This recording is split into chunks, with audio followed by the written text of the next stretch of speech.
இப்போ அவெல்லாம் நீங்கள் துடிச்சிட்ருக்கீங்க. சரி, என்ன கேள்வி கேட்டு இவரை மடக்கலாம்? இப்போ அதை நீங்கள் கேள்வி கேளுங்க. அப்படின்ற நிலைக்கு இந்த பிரச்சனை போய்விட்டது அப்படின்னு நீங்க சொன்னீங்க. அப்போ இதற்கு ஒரு தீர்வே கிடையாது. பேச்சுவார்த்தை மூலமாக தீர்வு காண முயற்சி செய்தது, இது எல்லாமே தோல்வியில் முடிந்திருக்கிறதா? நான் அப்படித்தான் நினைக்கிறேன். ஏனென்றால் இருவர் வந்தார்கள். அவர்களெல்லாம் பெரிய ஜாம்பவான்கள், பெருமைக்குரியவர்கள். அவர்கள் எனக்கு அவரிடம் பேசியிருக்கிறார்கள். ஆனால் ஒரு நல்ல பதில் வரவில்லை. இந்த தலைவர் பதவி வேணும்னு சொல்கிறதா? இப்போ அந்த மாதம் இந்த தேர்தலில் முடிஞ்ச பிறகு அவர் தான் எல்லாம் பார்த்துக்க போகிறாரு. எனக்கு இது அரசியல் என்பது வாரிசு கிடையாது பொதுவாக. இல்லையா? நான் உங்ககிட்ட எவ்வளோ கொடுத்துட்டு போவேன். அவர்கிட்ட எனக்கு இல்லையான்னு கேட்கக்கூடாதா? வாங்கிறது ரெடியாக இருப்பார். வேணாமா? அவர் வேணான்ட்டாருங்க. உங்களுக்கு உங்களுக்கு உங்களுக்கு வேணுமா? வேணுமா? கொடுப்பார். ஐயா என்ன செய்தாலும் கொடுப்பார். தலைவர் பதவி தான், வேற ஒன்றும் இல்லை. அப்புறம் கேள்வி. அன்புமணி ஐயா வந்து உங்க பேச்சை கட்டுப்படுத்தி இருந்தாங்க. தற்போது உங்க பேச்சை கட்டுப்படுத்தாம மோதல் போக்கு வந்து நிலவி வருகிறது. இதற்கு பாஜக பின்புலம் இருக்குன்னு நினைக்கிறீங்களா? பாஜக அதெல்லாம் யாரும் பின்புலம் இல்லை. இன்னொன்று, யார் சொன்னாலும் அவர் கேட்க மாட்டார். அதாவது இங்கே இருக்கிற எல்லாரும் சேர்ந்து முயலுக்கு எத்தனை கால் கேட்டா என்ன சொல்லுவீங்க? சொல்லுங்க. இல்லை 4 கால். ஆனால் அவர் 3 கால் தான் சொல்லுவார். அந்த 3 கால் அப்படின்னு சொல்றதை நிறுத்தி 4 தான் சொன்னோன்னா பிரச்சனையே முடிஞ்சு போயிடுச்சு. பிரச்சனையே முடிஞ்சு போயிடுச்சு.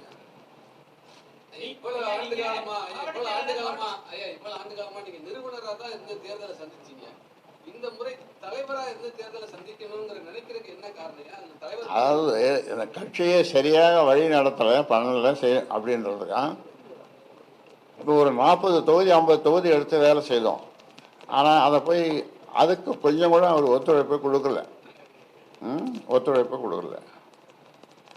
அதனால் நாம் கொஞ்சம் வலுவாக இருந்தால் தான், ஒரு 50-60 தொகுதியில் வலுவாக இருந்தால் தான் கூட்டணி பேசுகிறதுக்கும் நம்மக்கிட்ட வருவாங்க.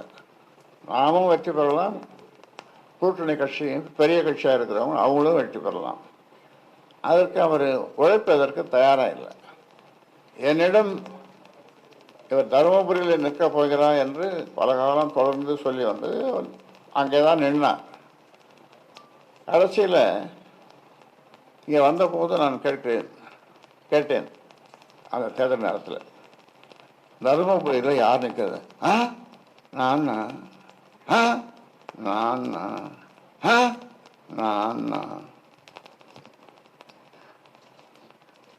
அப்புறம் பார்த்தா காலையில் அங்கே ஒரு கோஷம், பாரத் மாதாக்கு ஏன்னு அங்கே நீங்கள் கூடாரம் போட்டுக்குத அந்த இடத்துல கோஷம் எனக்கு இருந்தது. என்னடா இது? அப்புறம் விருந்துக்கு ஒருத்தரை கூப்பிட்ருக்காங்க. எல்லாம் 64 வகையான பதார்த்தங்கள் அது எல்லாம் போட்டு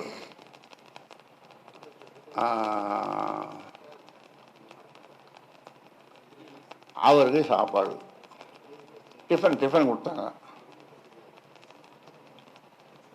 அதுவும் எனக்கு தெரியாது.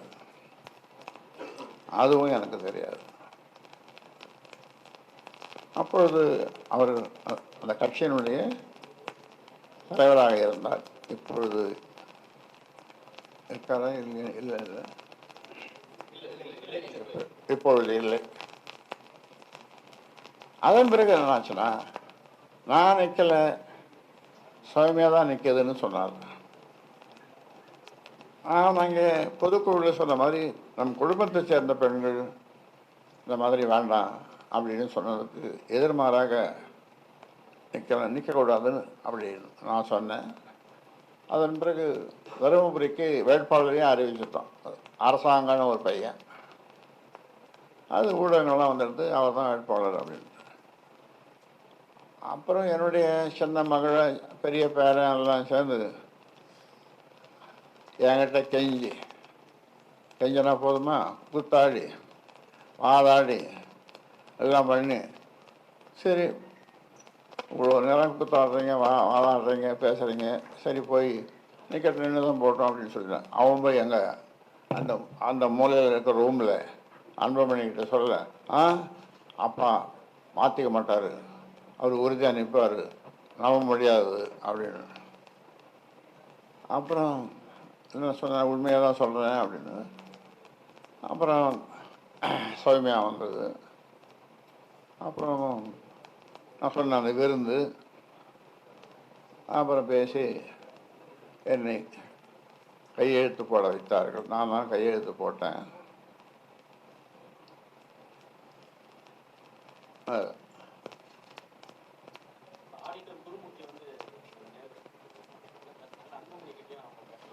பேசலாம், அங்கேயும் பேசினார்கள், இங்கேயும் பேசினார்கள்.